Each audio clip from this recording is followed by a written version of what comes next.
Bonjour à tous et à toutes, bienvenue à ce nouvel épisode de À chacun son rôle, un podcast de discussion sur les jeux de rôle. Cette semaine, mon co-hôte Maxime et moi accueillons Jason pour parler de Necronautilus. Necronautilus est un jeu écrit par Adam Vass, sorti en 2020 sous la bannière de World Champ Game Company. C'est un jeu dans lequel les joueurs vont incarner des agents de la mort qui sont aussi des nuages de gaz toxiques qui doivent explorer et cataloguer les différentes planètes dans l'univers de la mort. Allons maintenant rejoindre les autres pour la discussion et bonne session.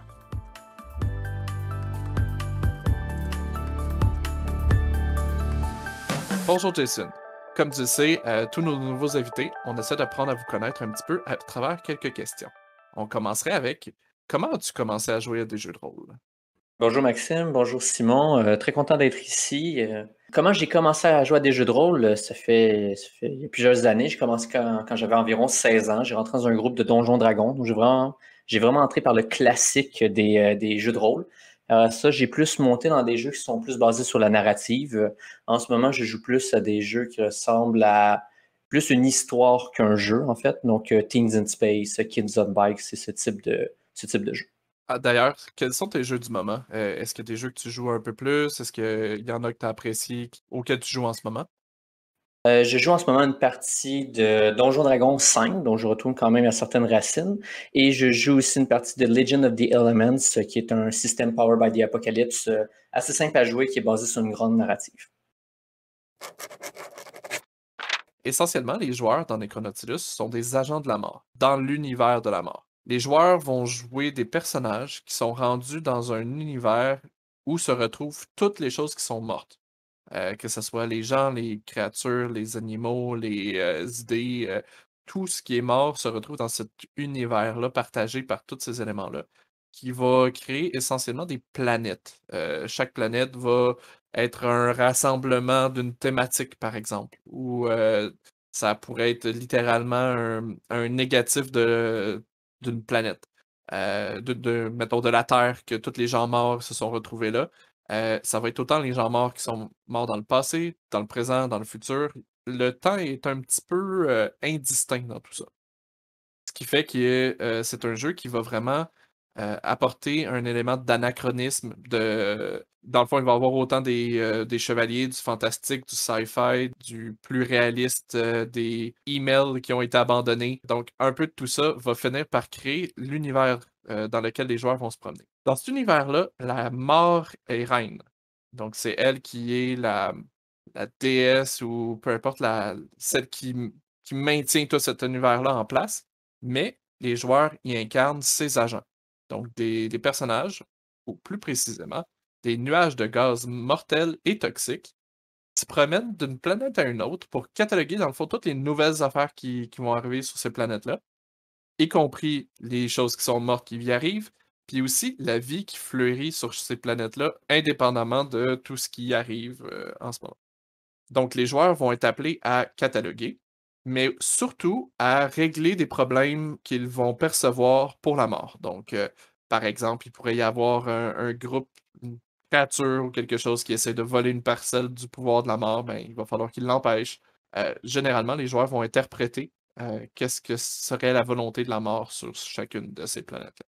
Avec leur vaisseau spatial, le Necronautilus, ils vont se promener d'un univers, une planète à une autre pour adresser tout ça. Necronautilus est un jeu qui se joue avec des D6. À chaque fois qu'on va résoudre une mécanique, on va rouler 2 D6 et le comparer à un chiffre qui est sur la feuille de personnage. Si on roule en dessous, on réussit. Si on roule au-dessus, on manque. Et finalement, si on roule exactement le chiffre qu'on a, c'est l'équivalent d'un coup critique. Il y a quelque chose de vraiment cool qui va se passer. Dans Necrotilus, le personnage est composé de quelques caractéristiques. Ses mots de pouvoir, sa collection de mots, sa mémoire et sa vie.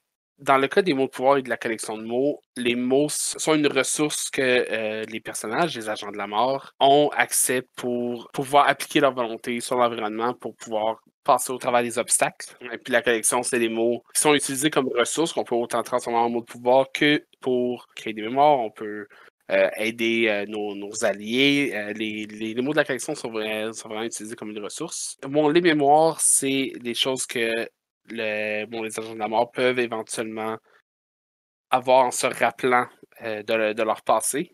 La seule mémoire avec laquelle qu'un personnage commence, c'est la raison pourquoi il est devenu un agent au service de la mort. Au fur et à mesure de la partie, on va développer d'autres mémoires qui vont développer le personnage au fur et à mesure. Une autre chose intéressante, la vie du personnage peut être aussi utilisée comme dans n'importe quel jeu, c'est-à-dire que quand on en manque, ça va.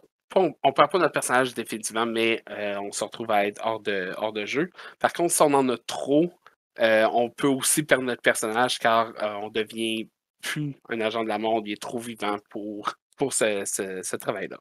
Donc, pour ce qui est du visuel du jeu, le visuel du livre en premier donne un sentiment très abstrait, une espèce d'art psychédélique qui nous donne la liberté en fait de créer un peu ce qu'on veut. Puis en lisant les règles, en voyant de l'esthétique de tout ça, on comprend que les créateurs de ce livre ont voulu nous donner une direction très, très libre. Donc, on peut partir dans un monde qui est très médiéval, qui est très pixelisé, qui est très classique, comme on peut aller dans un nouveau type de genre, cyberpunk, d'autres systèmes de jeu. L'esthétique générale du jeu pendant qu'on y joue est aussi libre. Les scénarios qui sont donnés à la fin sont très variés. Ils donnent des endroits qui sont très discontinus entre chacune des planètes. Les planètes représentent des univers assez distincts et chacun peut faire des bons, que ce soit un lore différent, que ce soit des missions d'un type différent ou peu importe. En préparation à l'épisode d'aujourd'hui, on a lu et joué une partie de Necronautilus. Jason, qu'est-ce que tu en as pensé de ce jeu-là? J'ai pensé que l'univers de base était très loufoque. Donc, l'utilisation des mots donne une liberté qui est encore plus grosse qu'au jeu que je suis habitué de jouer. Et l'univers dans lequel on évolue est tellement libre que l'utilisation des mots se fait très facilement et donne des résultats qui sont toujours drôles en soi. Et ce, même si on essaie de faire une action concrète qui va être sérieuse, que ce soit de faire apparaître une personne qui ne devrait pas être là, que ce soit de modifier un univers, on sent toujours que le mot va lui donner un caractère qui est très humoristique de mon côté. Du côté de la mécanique en général, lancer les dés et d'avoir un résultat qui était moins pour réussir est un peu pas très intuitif, mais d'avoir un succès critique est toujours intéressant et ce jeu a une mécanique super intéressante pour les succès critiques en soi. Le fait de diviser un mot, d'en créer un nouveau, d'aller chercher des lettres pour guérir des points de vie, c'est un concept qui est vraiment super bon.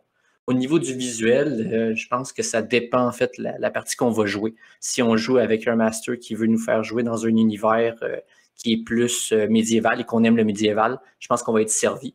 Mais sinon, je pense que c'est le maître de jeu qui dirige le côté visuel parce que le livre donne tellement une grande liberté créative que, disons, ça laisse carte blanche à tout le monde.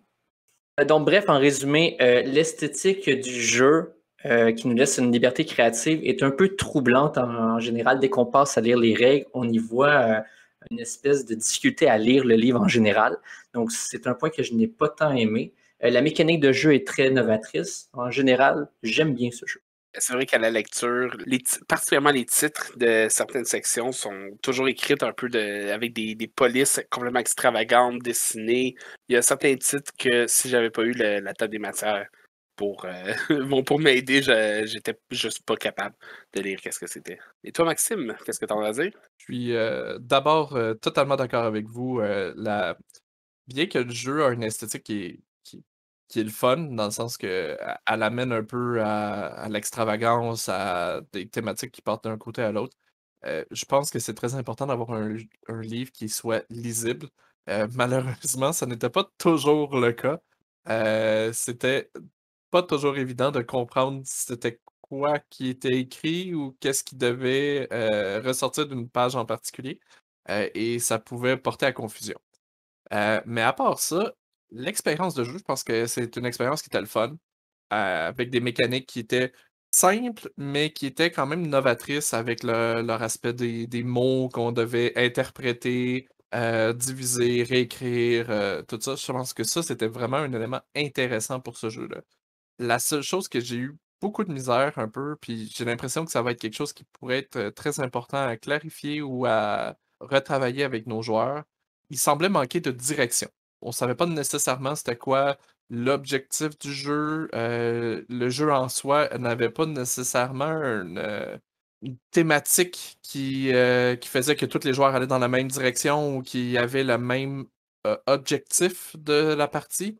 Mais je pense qu'après avoir eu une bonne discussion avec les autres joueurs, après avoir bien établi qu'est-ce que ça serait l'objectif, puis avoir un maître du jeu qui pousse dans cette direction-là, parce que c'est certain que si on veut avoir un jeu qui va être plus axé sur l'aspect moral ou quoi que ce soit, ben, il faut que ça vienne aussi avec les défis qui vont s'accompagner là. Euh, je pense que ça peut être vraiment un jeu qui va être très intéressant puis qui peut porter vraiment à beaucoup d'imagination en ce qui concerne la création des mots, l'interprétation des mots. De ce côté-là, je pense que ça pourrait être vraiment intéressant. Je sais pas à quel point j'y rejouerais fréquemment ou si je le remettrais dans ma ronde de jeu, mais c'est certain que je vais en garder un souvenir intéressé, puis avec un point de vue novateur. Donc, c'est un bon jeu. Et toi, Simon, qu'est-ce que tu en as pensé? Pour ma part, je vais retourner un peu ce que vous avez dit sur l'aspect de pouvoir utiliser les mots pour régler les problèmes de façon complètement créative. Puis, honnêtement, c'est la chose que j'ai le plus aimé de ce jeu-là, à quel point qu'on. C'est moi qui ai été le maître de jeu de notre partie, puis j'ai été souvent surpris par les joueurs à comment ils utilisaient les mots qu'il y avait dans leur collection, dans leur mot de pouvoir. Bon, particulièrement du fait que le jeu encourage à utiliser comme les mots dans tous les sens possibles que l'on peut. Tu sais, quelqu'un qui avait le mot boucher, que j'étais sûr qu'il voulait dire quelqu'un qui prépare la viande, a utilisé ce mot-là pour boucher, c'est-à-dire mettre un bouchon à quelqu'un. Tu sais, des choses comme ça, je trouve ça tellement intéressant, fun de justement quand les mots éclatent, de jouer au Scrabble avec les lettres qui en restent. C'est définitivement quelque chose sur lequel j'ai beaucoup trippé. L'autre aspect que j'ai vraiment beaucoup aimé, c'est sur les jets de dés, peu importe quel est le résultat, il n'y a jamais de statu quo. Quand on manque, les stats changent. Quand on réussit, les stats changent. Quand on a un critique, les stats changent beaucoup. De ce point-là, c'était vraiment intéressant. En tant que maître de jeu, je dirais que la plus grosse difficulté que j'ai eue, c'est justement la trop grande liberté que le jeu laisse. Même si à la fin du livre, il y a des planètes préfaites avec certains défis ou certaines missions à accomplir, ça restait quand même extrêmement libre. Même avec une idée de qu'est-ce que je voulais faire, ça a pris un peu de temps avec que je sois capable de bien diriger la partie. Ça peut devenir un obstacle, justement, d'avoir trop de choix. Puis ça, je l'ai ressenti un peu en animant cette partie-là. Maxime, de quoi tu voulais nous parler aujourd'hui? Oui, j'aimerais vous parler des bacs à sable. Pas nécessairement des jeux de type bac à sable ou quoi que ce soit, mais vraiment du concept de bac à sable. Pour ceux qui ne savent pas nécessairement de quoi je parle, c'est un univers de jeu qui va être libre, où est-ce que les joueurs ils vont être laissés à eux-mêmes et le maître du jeu va généralement réagir à leurs affaires. Donc un joueur peut aller où est-ce qu'il veut, qu'est-ce qu'il veut, il fait ce qu'il veut, ainsi de suite. J'ai personnellement un avis assez fort sur les bacs à sable. Parce que pour moi, un bac à sable, ça n'existe pas et c'est une illusion d'optique. Vous serez probablement pas d'accord avec moi, ou peut-être pas tout le monde sera d'accord avec moi, mais j'ai l'impression, puis vous me direz ce que vous en penserez, que un bac à sable, essentiellement, là, laisser les joueurs indiquer, souvent maladroitement, qu'est-ce qu'ils veulent faire. Si par exemple, moi je suis un joueur qui aime ça faire du politique, si je dis au maître du jeu que je vais aller discuter avec telle personne puis commencer une affaire de politique, il faut que le maître du jeu interprète que c'est mon objectif, que moi je veux faire une partie qui va être plus politique, puis il va se mettre à en parler. Tandis que il va se mettre à improviser sur ce sujet-là ou utiliser les notes qu'il a préparées. Tandis qu'un voisin va dire, lui, moi, je m'en vais explorer un donjon ou combattre des bandits, puis ainsi de suite. Puis, j'ai juste l'impression qu'au final, un bac à sable, c'est simplement une conversation qui aurait dû être faite beaucoup plus tôt entre les joueurs et le maître de jeu qui établissent déjà à la base ce qu'ils recherchent dans le jeu, ce qu'ils veulent faire, puis qu'après ça, au moins le maître du jeu a déjà une idée de vers quoi il veut se diriger. Est-ce que vous êtes d'accord avec moi, messieurs? Jason? Ben, je peux tout de suite commencer. Mon avis, en fait, sur la question est un peu partagé. Je comprends le principe que le maître de jeu a besoin de savoir l'univers initial pour au moins guider, que ce soit dans le fond un univers plus politique ou de combat. Mais les joueurs vont avoir tendance à faire leur choix selon le type d'univers. Donc, je pense que c'est un travail bidirectionnel qui doit être fait autant au début que pendant le jeu, et peut-être pendant le jeu donner une granularité qui est peut-être moins élevée. Donc, en début de jeu, un joueur peut penser, j'aimerais faire une partie plus politique. Donc, le maître de jeu lui donne un aspect plus politique. Et après ça, si lui l'accroche et décide de l'utiliser à son plein potentiel, dans ce cas-ci, le maître de jeu comprend que l'aspect politique était très important dans ce contexte-ci. Mais il peut très bien donner d'autres accroches et laisser les choix aux joueurs pour aller dans un mode peut-être plus combat. Parce que peut-être finalement l'univers se prête moins à la politique pour lui. Je comprends ton point. Puis c'est un peu ce que j'essaie de dire, c'est que essentiellement, c'est pas vraiment un bac à sable, dans le sens que si les joueurs vraiment voulaient une partie politique ou une partie de combat, puis qu'ils n'arrêtent pas de tirer dans cette direction-là, puis que le maître du jeu, lui, il avait prévu autre chose, au final, ça fait juste de l'incompréhension. Je pense que surtout, ce qui est important, c'est que la thématique, le ton du jeu, tout ça soit bien établi pour tout le monde, pour que ensuite tout le monde y prenne du plaisir. Fait que si l'objectif, c'est un jeu d'exploration, ben, qu'on qu'on se l'indique au début, puis qu'on en parle au début. Que si c'est un jeu de combat ou de stratégique, qu'on le fasse au début encore une fois, puis que tout le monde aille dans la même direction, puis qu'il n'y ait pas des joueurs qui vont tirer dans des directions différentes ou un maître du jeu qui va interpréter tout croche qu'est-ce que les joueurs vont avoir demandé ou vont vouloir faire, puis que ça va causer l'inconfort dans la partie. Toi, Simon, qu'est-ce que tu en penses? Est-ce qu'un vrai jeu bac à sable, c'est fonctionnel? Ça peut-tu exister? C'est-tu intéressant? Ça, c'est 3 questions complètement différentes. Mais Ben, réponds 3.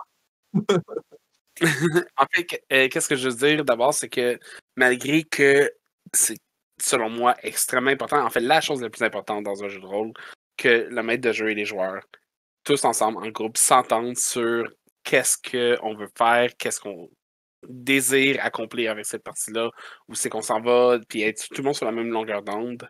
Je crois que là-dessus, je suis totalement d'accord avec toi. Je crois que bac à sable est une des options qu'on peut s'entendre à avoir.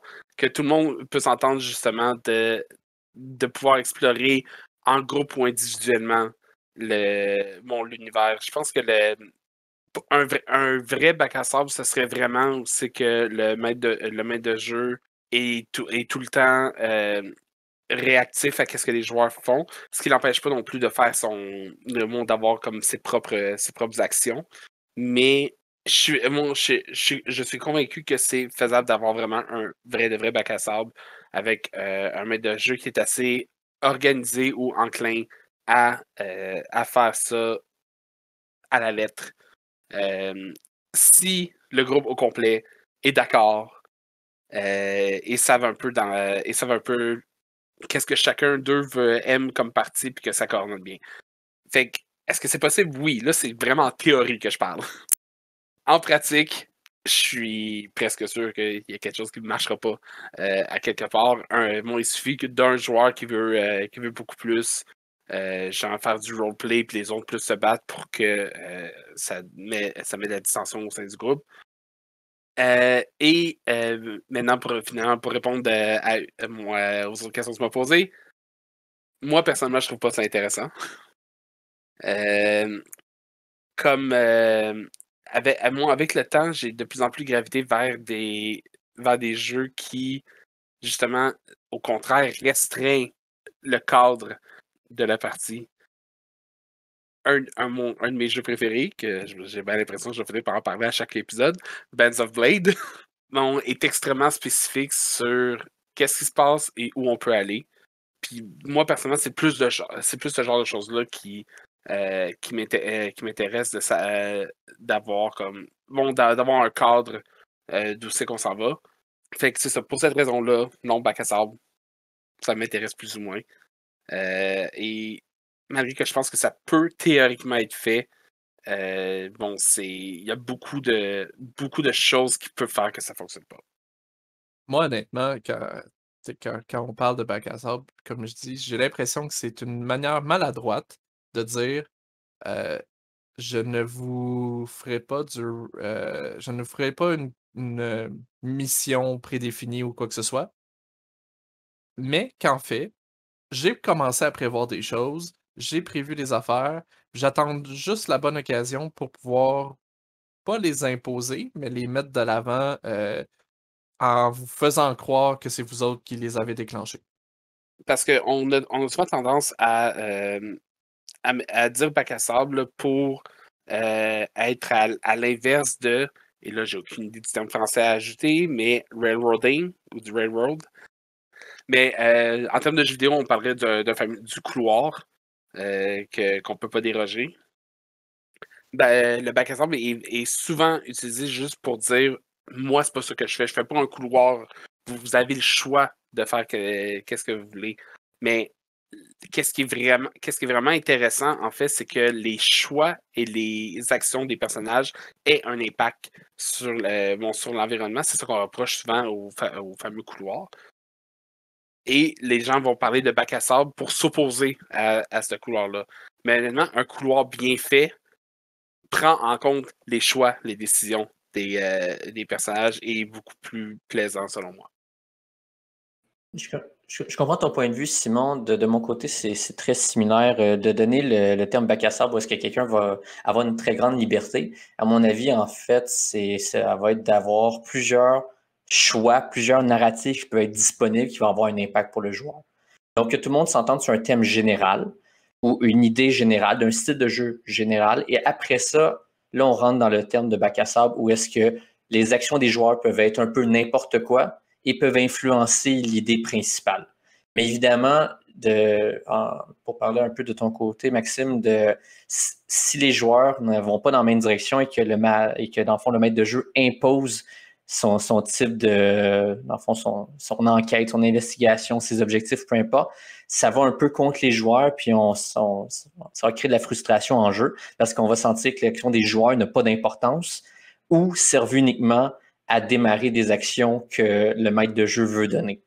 Donc, je pense qu'il y a un entre-deux sain entre chacun, où est-ce que si on veut un jeu qui est plus ouvert, comme les mondes ouverts des jeux vidéo, en fait, on impose un peu un univers, un type de jeu, une mécanique générale, un type peut-être de ton aussi. Et après ça, à l'intérieur, on peut interagir de la façon qu'on veut. Donc, s'il y a des joueurs qui sont plus violents, attaqués dans le tas, ben, tant mieux pour eux. Et d'autres plus politiques, ils vont aussi avoir leur rang possible. Et si la personne en politique décide de laisser tomber ce côté-là pour aller côté violence, bien, c'est aussi facile de le changer dans un monde ouvert. Sur ce point-là, je vous rejoins, messieurs. Je pense que c'est généralement peut-être une définition du bac à sable à laquelle je m'oppose. Si l'objectif, c'est vraiment de donner aux joueurs vraiment une multitude d'options, puis que ces options-là soient au service, dans le fond, pas au service, mais influencent l'histoire, ça, on ne peut être contre la vertu, comme on dit. Mais j'ai surtout l'impression que souvent ce terme-là est utilisé à la sauce, à toutes les sauces en disant ben ah, moi, il n'y a pas de mission préfaite, il n'y a pas de ci ou ça qui vous oblige à aller dans telle direction. Sauf que moi, j'avais l'intention de faire une game politique, mais je ne vous l'ai pas dit. Puis que je vous mets plein d'événements politiques. Puis là, à un moment donné, vous allez être frustré parce que vous avez plusieurs éléments politiques. Donc, j'ai vraiment l'impression qu'il y a moyen de dire de donner une certaine souplesse aux joueurs, mais avoir un ton prédéfini, comme vous le mentionnez, peut-être un type de jeu ensemble. Tu sais, si j'ai l'intention de faire un jeu dramatique, puis que Jay, t'as l'intention de faire un jeu plus humoristique, ça risque d'être plate comme jeu. Autant pour un que pour l'autre. Euh, Puis si je reviens pour faire une boucle un peu sur ce sujet-là, juste faire une transition vers Necronautilus pour qu'on ait un peu une base commune. J'ai l'impression que c'était une des choses qui me manquait beaucoup à Necronautilus. Là. On en a parlé un peu plus tôt. Comme quoi, le jeu semble dire lancez vos joueurs dans ça, dites-leur quelque chose de vague par rapport à la situation, puis laissez-leur complètement décider qu'est-ce qu'ils doivent faire là-dedans. C'est correct, mais j'ai l'impression qu'il y a peut-être une conversation supplémentaire de ton. Par exemple, quand nous, on a joué, on a fait cette conversation-là, un peu à l'aveuglette parce qu'on ne connaissait pas encore le jeu. Puis on l'a mentionné, les mots peuvent devenir à la limite humoristiques. Les thématiques peuvent être très variées. Donc, c'était pas évident au début de savoir dans quoi on s'embarquait. Puis j'ai l'impression qu'on n'a pas nécessairement, encore aujourd'hui, une idée de à quoi ressemblerait vraiment une partie à long terme de Necronautilus ou c'est quoi l'objectif du jeu. Il semblait y avoir une préface très, comment dire, engagée, entre autres en disant que l'univers de la mort est très fasciste, et autoritaire et tout ça, mais que les joueurs doivent être amenés à se poser des questions morales par rapport à ça. Mais en même temps, est-ce que le ton du jeu s'y rapprochait? C'était pas très clair. Donc, je pense que ça, c'est un élément qui a manqué beaucoup et qui fait que le bac à sable, ben, il devient trop ouvert, à la limite. Ce qui fait que c'est pas dérangeant, mais pas efficace pour le ton de la game, de la partie. Je sais pas si vous avez quelque chose à dire par rapport à Necronautilus en particulier versus les bacs à sable Mais ou. quand que je parlais du bac à sable théorique, je pense que Necronautilus a les outils pour être capable de le faire. Puis je pense que le jeu essaie aussi de permettre de le faire, malgré qu'il y a une espèce de structure autour du fait que quand on arrive sur une planète, on a une mission, on fait notre mission, etc. On a quand même quelque chose qui attache tous les personnages ensemble, c'est les agents de la mort. Ils ont un but commun de faire des missions pour la mort et aussi c'est établi dans la création du personnage. Ils ont une raison pourquoi ils sont devenus des agents de la mort. Fait que tout le monde il n'y a pas de. Malgré que tout le monde peut avoir des façons de faire leur but de façon différente, tout le monde a quand même un but commun euh, ensemble. Ce qui est, selon moi, quelque chose de très important pour être capable de faire un bon bac à sable. Le jeu en tant que tel, c'est écrit dans la partie du maître de jeu à plusieurs reprises que quand on donne des missions ou des instructions aux joueurs, on leur dit seulement qu'est-ce qui doit être fait et jamais comment le faire. On dirait qu'il veut faire ça tout en laissant comme la possibilité de faire n'importe quoi. Mais il y a quand même, je pense, les outils pour bien partir dans cette direction-là. Jason, qu'est-ce que tu en penses, toi? Je pense que Necronautilus, par rapport au Bacassa, essaye de faire ceci. Je pense pas que c'est un très gros, disons, un des points forts du jeu. Je pense que le point fort du jeu va être dans sa mécanique pour, disons, guider les joueurs à jouer ce jeu. Mais l'univers en soi, je pense qu'il est tellement très peu expliqué que ça laisse une liberté qui est beaucoup trop grande et que ça peut aller dans un cas où le maître de jeu a envie d'être plus détaillé. Donc maintenant, on va dans un autre style. Il a envie d'être plus ouvert. Donc là, les joueurs se demandent un peu quel style qu'on va jouer. Ou versus même les joueurs qui veulent jouer différents styles. Par exemple, dans notre partie qu'on a joué, quelqu'un voulait jouer qui était, disons, un personnage plus terre-à-terre, que chacun de ses mots voulait dire, disons, le premier sens. Alors qu'on avait un autre joueur qui avait un second sens à chacun de ses mots. Il y avait quelqu'un donc qui avait un côté plus artistique, l'autre c'était un côté plus terre à terre. Je pense que le style du jeu permet ça, mais l'uniformité pour une partie, je pense pas qu'elle est là. Donc jouer une campagne, je pense que cette idée se déformerait avec le temps et que l'idée d'un monde ouvert deviendrait plutôt un monde vraiment mélangeant. Oui, je suis 100% d'accord avec toi. Simon, je pense aussi qu'il y a moyen d'en faire quelque chose d'ouvert et solide, mais je pense qu'il y a un petit peu de travail à faire pour être sûr que ce soit clair entre les joueurs. Euh, mais en même temps, c'est pour ça qu'on en parle aujourd'hui. Je pense qu'on est pas nécessairement en accord, mais on a pas mal fait le tour du sujet. On verra si un jour un bac à sable va nous faire vivre des opinions différentes ou des éléments différents, autant d'un bord comme de l'autre. Mais par rapport justement à cette forme de liberté-là, il y a dans la mécanique du jeu quelque chose qui est assez intéressant là, au niveau des habilités. Simon, je pense que tu voulais nous en parler. Oui, tout à fait.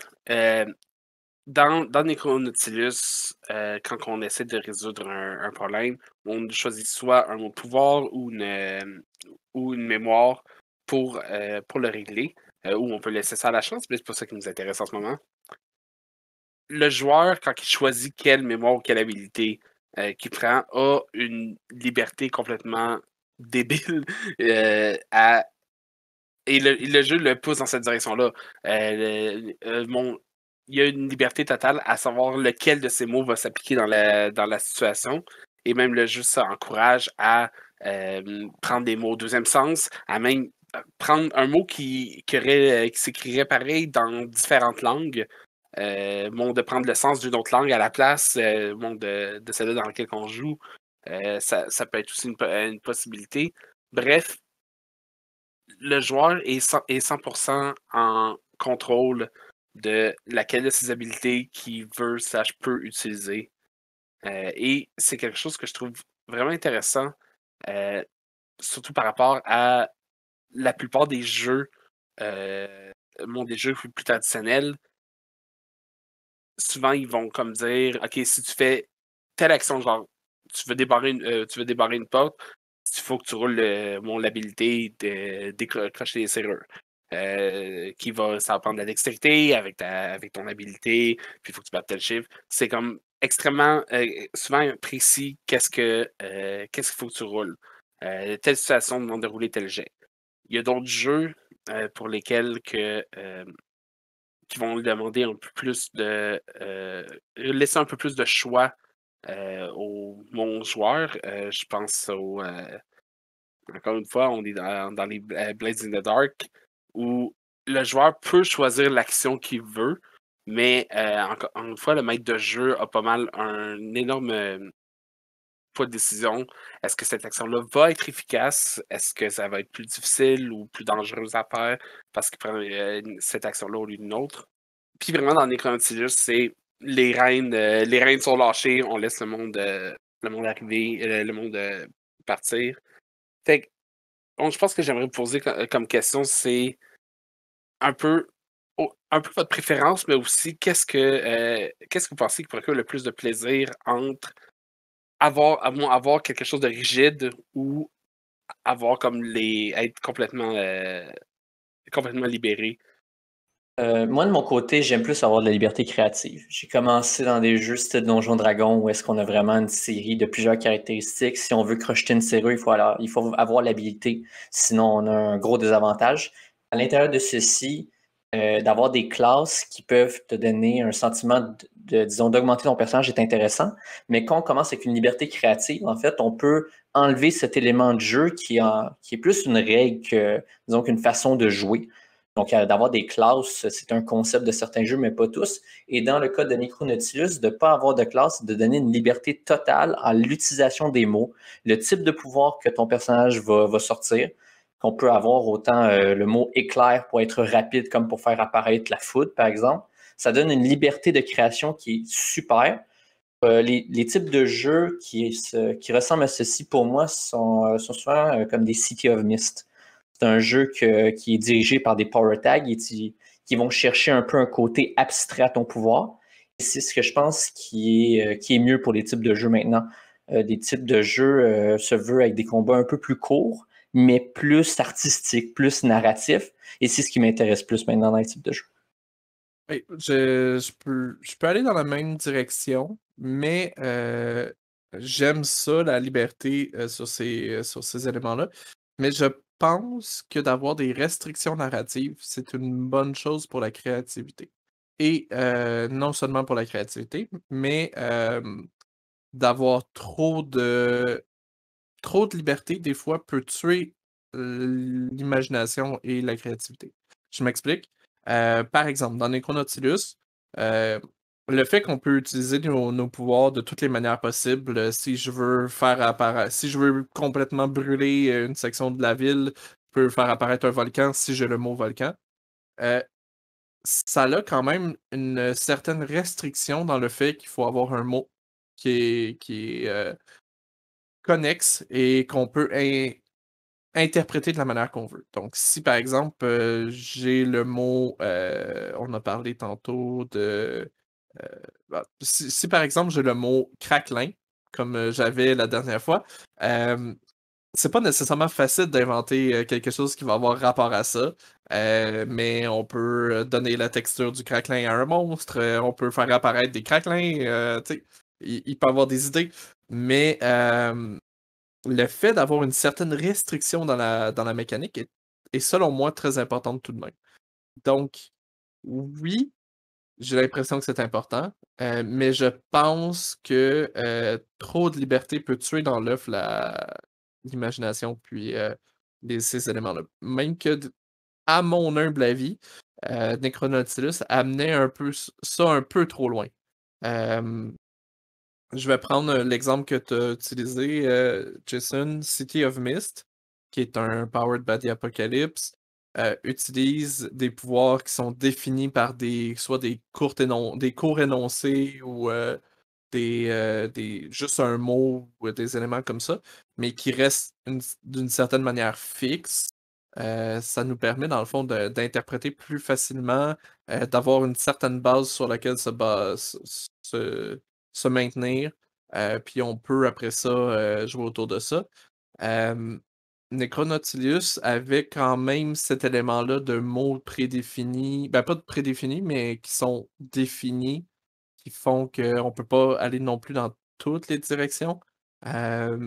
Mais c'était pas toujours évident à suivre, puis des fois ça pouvait tourner au ridicule, plus que certaines. Des fois, ça aurait été bon d'avoir certaines limitations. Donc, c'est pas toujours évident de ce côté-là de savoir où est-ce qu'elle est, cette limite-là.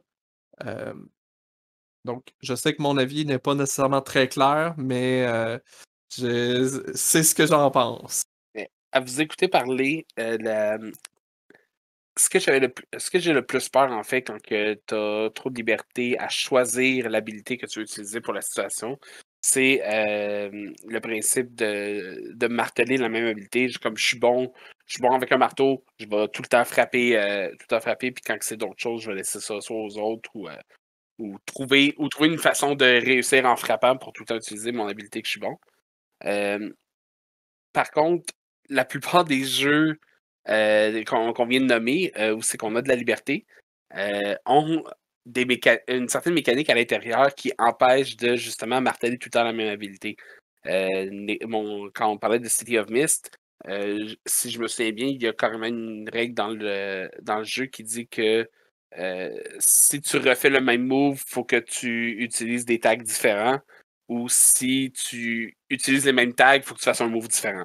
Puis dans Necronautilus, quand que tu réussis ton jet avec un mot de pouvoir, il faut que tu le. Bon, ok, ça crée des mémoires, ça, dans ce cas-là, il n'y a rien à dire là-dessus. Mais quand que tu manquais ton jet, il fallait que tu rajoutes des lettres à ton mot, en plus de le rendre plus fort. Puis quand que tu faisais des coups critiques, il fallait que tu défasses ton mot et que tu reprenais les lettres pour en faire d'autres. Fait que tu ne pouvais pas marteler le même mot. Ça, c'en est justement des contraintes qui te forcent à bouger puis que tu fais pas juste comme tout le temps faire la même habilité. Puis là, je me rends compte que c'est complètement ironique à mon point, mais dans des systèmes beaucoup plus statiques, justement que les habilités sont. Tu fais telle action, c'est telle habilité que tu roules. Dans ce cas-là, le martèlement est comme plus fréquent. Tu sais, comme on va être dans Donjons et Dragons, c'est que le guerrier, ben, c'est à ton tour, qu'est-ce que tu fais? Je l'attaque. Ouais, exactement. C'est ce que je m'en allais rajouter. Ton point est bon. Je suis d'accord avec toi que des fois, c'est ce qui peut être un problème. Puis justement, quand il y a moins de liberté, on dirait que ça devient encore plus présent. Le barde qui est capable de faire de la diplomatie, c'est toujours lui qui va faire la diplomatie. Le guerrier qui a de la force, ben, c'est toujours lui qui va casser les objets. Et ainsi de suite. C'est pas nécessairement la narration qui va mener à l'action, mais plus l'action qui mène à la narration. Donc, ça devient un petit peu pervers comme lien. C'est sûr que au niveau cinématique, on s'attend que ça soit le barde qui est très diplomate qui fasse la diplomatie. Mais ça n'amène pas toujours les circonstances les plus intéressantes ou les plus les plus intéressantes pour En fait, l'histoire.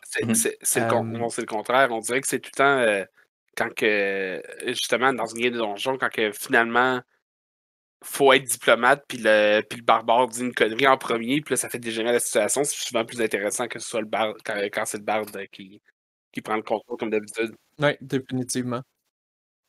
Un des liens là, que je pourrais donner aussi, que une des formes de liberté d'interprétation que j'aime beaucoup, c'est, je vais prendre un exemple d'un jeu qui s'appelle Mask, qui est un Powered by the Apocalypse, où est-ce que les joueurs jouent des super-héros, des super-héros adolescents, donc de la famille des Robin et compagnie. Une des libertés qu'il y a beaucoup là-dedans, puis qui est très intéressante, c'est que le pouvoir est défini par exemple, je fais de la télékinésie, mais ça n'a aucun impact mécanique en soi.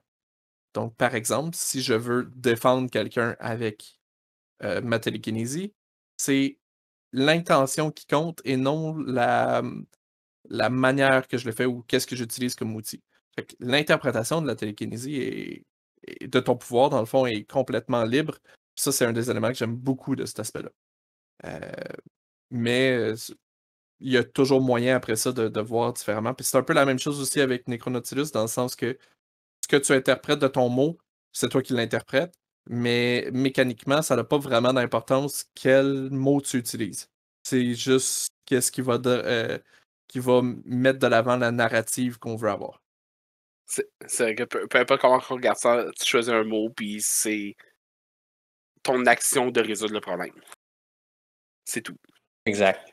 Et puis au final, le mot, en fait, va donner une espèce de variante à l'action que tu veux faire. Donc, si tu veux marteler, frapper toujours l'ennemi, ben, un coup, en fait, tu vas l'attaquer, l'autre coup, tu vas le distraire, mais ça va être en fait l'utilisation d'un mot qui diffère.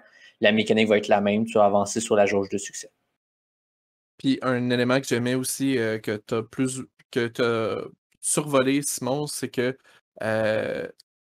dès qu'il y a un jet qui est fait, il y a quelque chose qui change. Que le mot change, que le mot disparaisse, mais aussi, dans certains cas, les mots deviennent plus forts ou moins forts. Si tu rates, le mot devient plus fort, puis si tu réussis, le mot devient moins fort parce que c'est plus difficile de l'utiliser ou c'est plus facile de l'utiliser.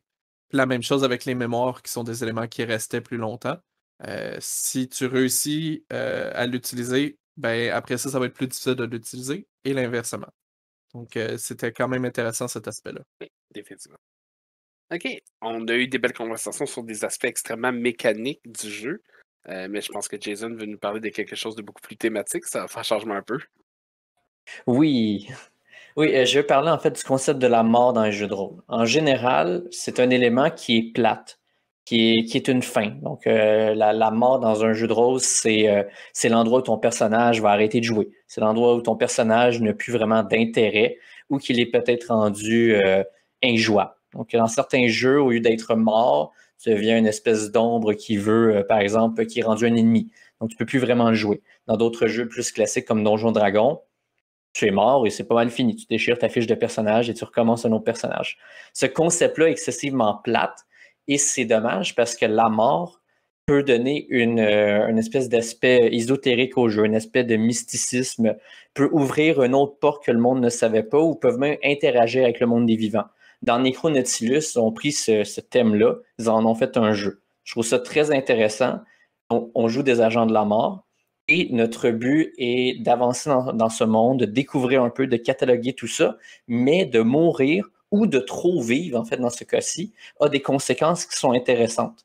Dans le cas de Necronautilus, si on meurt, si on atteint vraiment 0 point de vie, on va être mis en état de stase pendant un certain temps, ce qu'on appelle un rush. Mais en fait, on va retourner quand même sur le terrain.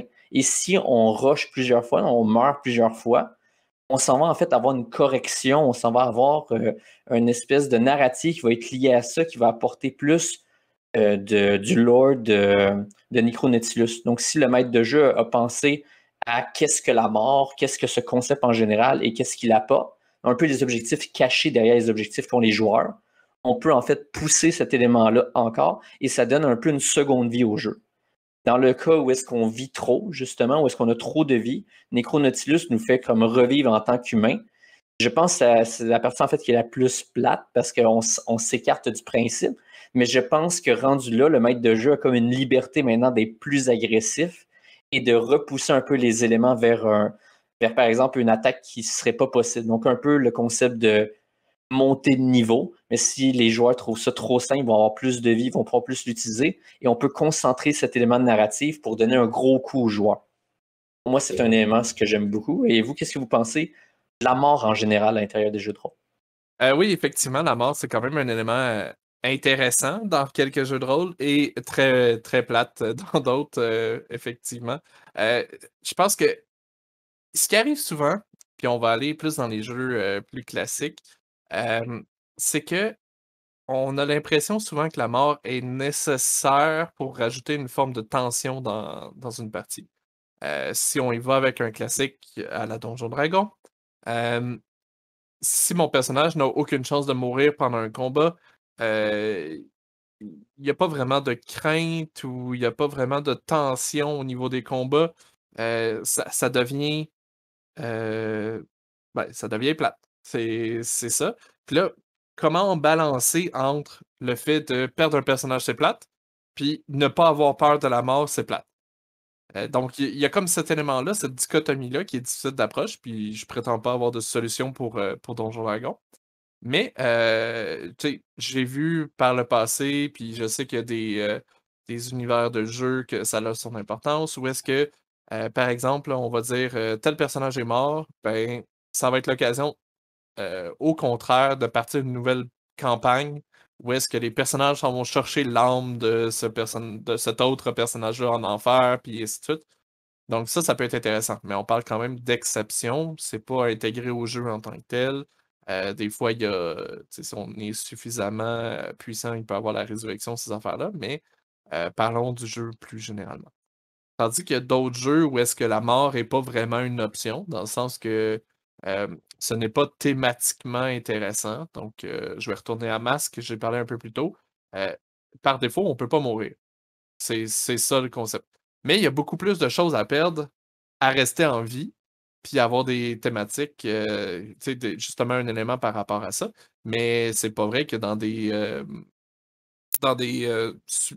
comics de super-héros, pour de jeunes super-héros, la mort arrive à tous les jours. Ça peut être une décision narrative entre le joueur et le maître du jeu, mais c'est pas un élément qui est intrinsèque à la mécanique de jeu. Donc, ça l'a pas. C'est pas ça qui est intéressant, mais ça va être toutes les répercussions de au lieu de mourir, le fait que vous ayez perdu ce combat-là, ça va avoir tel impact. Ça rajoute quand même cette tension-là. J'essaie de trouver d'autres exemples. Puis il y a d'autres jeux où est-ce que la mort, au contraire, va être même mise de l'avant parce que, bon, les personnages sont entre guillemets jetables ou ils vont mourir très rapidement. Ça peut être intéressant. Généralement, ça va être des jeux un petit peu plus humoristiques ou très dramatiques. Donc, personnellement, je pense qu'il y a moyen de rendre la mort très intéressante. J'ai pas mal la même opinion que toi, fait que c'est pour ça que je vais plus renchérir sur certains jeux, comment qui justement utilisent la mort, puis comment que je trouve ça intéressant ou inintéressant. Puis le plus intéressant, c'est seulement en effet Donjon Dragon, c'est que tu fais simplement mourir. Un de mes modules de Donjon Dragon préférés, qui est aussi en même temps le plus plate à cause de ça, c'est la tombe de l'horreur, qui est aussi qui est aussi le module de Donjon Dragon première édition le plus difficile qui existe, où c'est que chaque piège, il y a une multitude de pièges, puis tous les pièges sont quasiment des one-shot kills.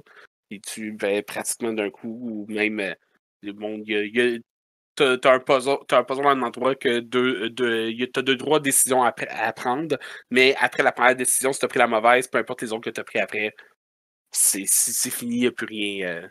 Il n'y a plus rien à faire.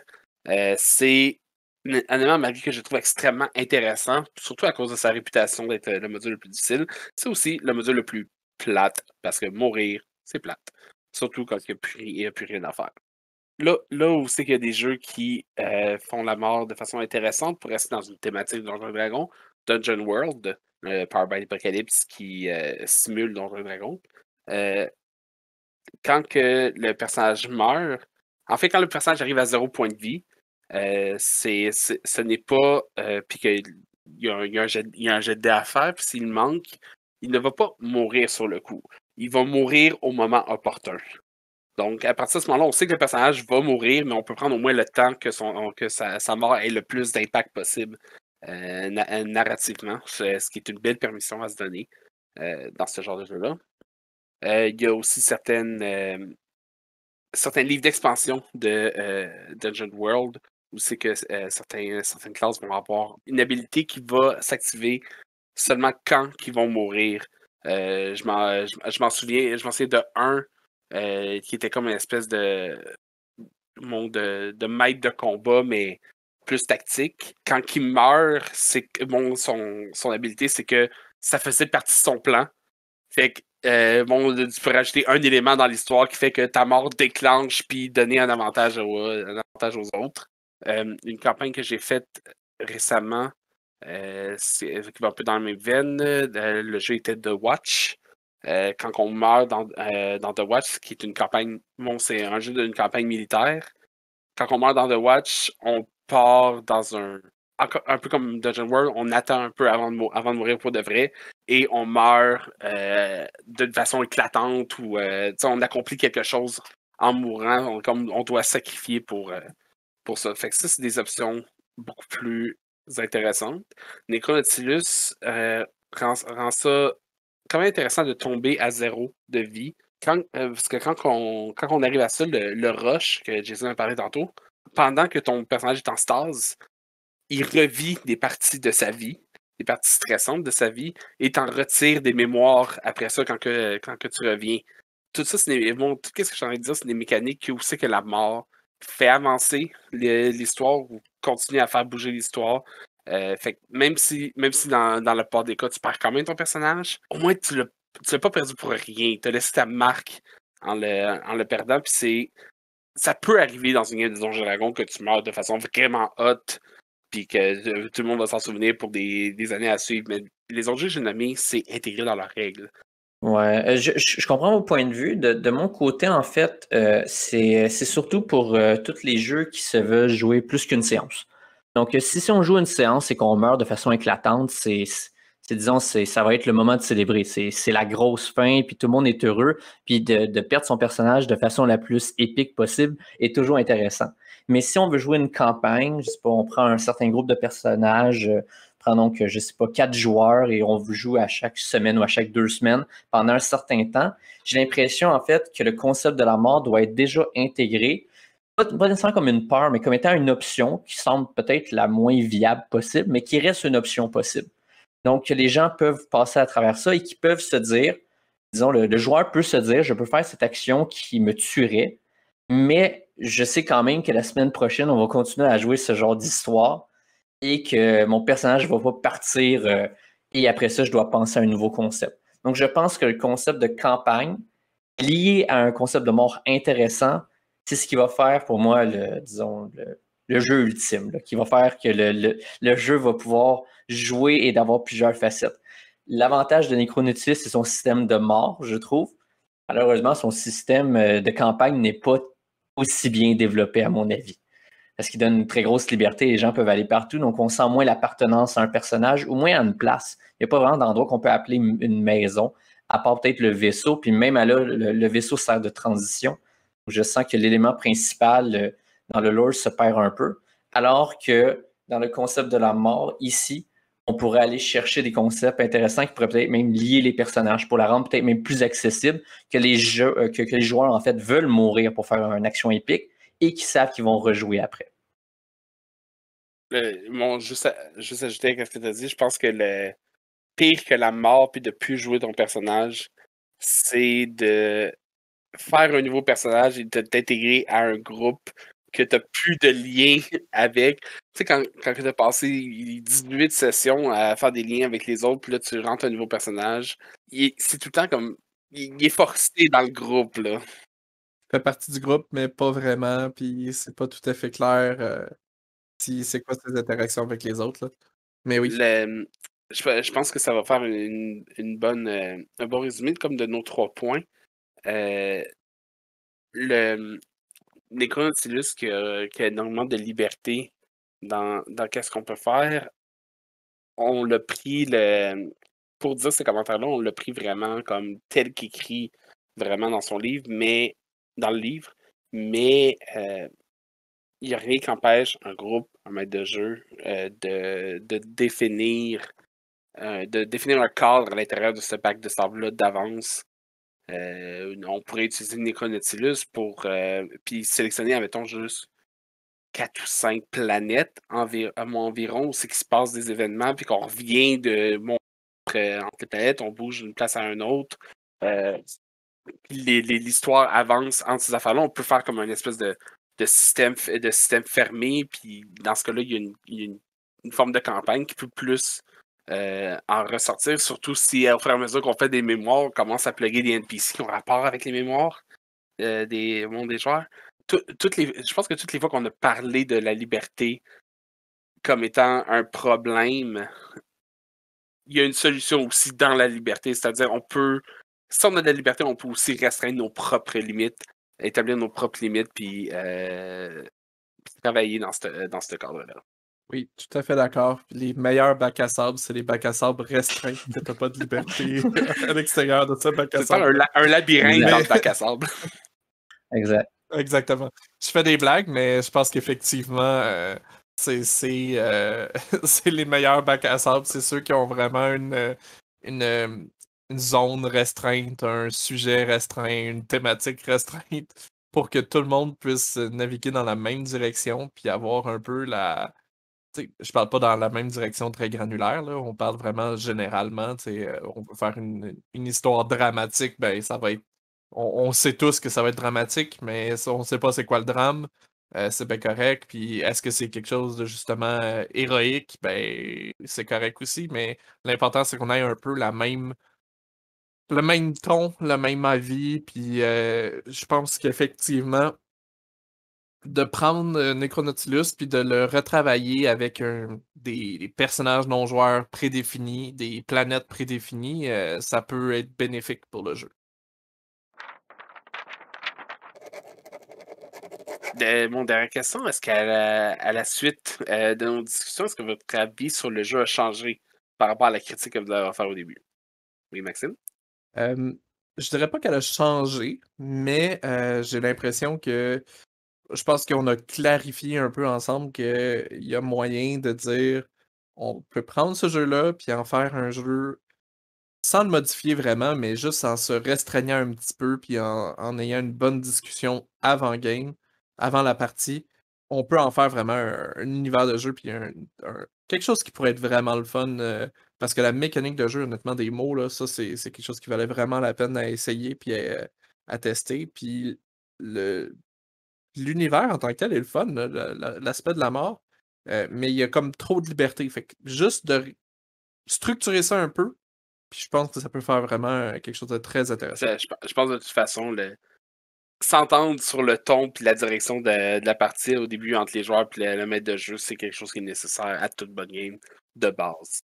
Oui, définitivement, mais là, le jeu t'invite à faire quelque chose qui peut te nuire, c'est-à-dire de trop t'éparpiller.